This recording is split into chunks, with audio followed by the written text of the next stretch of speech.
তো বন্ধুরা আমরা এখন এসে পৌঁছালাম হচ্ছে রাজহংস আইল্যান্ড, এই যে দেখতে পাচ্ছেন। আর আমাদের বোট এখানে এসে লাগলো জেটিতে।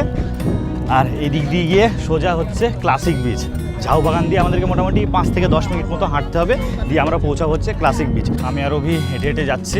তো আশপাশটা দেখুন, দারুণ লাগছে। চারিদিকে ঝাউবাগান আর মাঝখান দিয়ে এই রাস্তা। এই রাস্তাটা আগে ছিল হলো পুরোটাই বালির ছিল, তো এখন দেখছি বাঁধি দিয়েছে, তো হাঁটতে একটু সুবিধা হচ্ছে। কিন্তু আগেকার ওই বালির মধ্যে দিয়ে যাওয়ার একটা কিন্তু আলাদা মজা ছিল। হাতে বসার জায়গা করে দিয়েছে, আর আশেপাশে অনেক বসার জায়গা আছে, পেছনে দেখতে পাচ্ছেন চেয়ার, তো আপনারা এখানে বসে একটু সময়ও কাটাতে পারেন। হাওয়াটা দারুণ লাগছে, দারুণ। আর একটা কথা বলার ছিল, মানে এই চিল্কা যে বেগুন যেটা বলছে, এর আশেপাশে মোট 144টা গ্রাম আছে, তার মধ্যে মিনিমাম 4 লাখ মতো লোকজন বসবাস করে।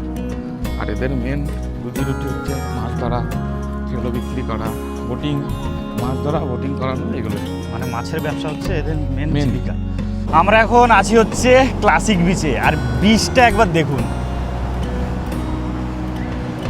পুরো ফাঁকা ফাঁকা, অসাধারণ লাগছে, অসাধারণ।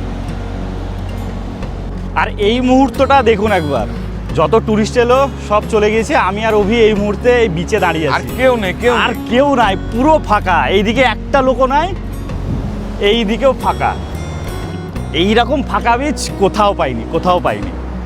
আর যারা একা থাকতে ভালোবাসেন তারা বোট দাঁড়াকে বলে 5 মিনিট একা একা ঘুরে বেড়ায়, খুব ভালো লাগবে। মানে কেউ যতদূর ইচ্ছা আপনারা হেঁটে চলে যেতে পারেন। অসাধারণ।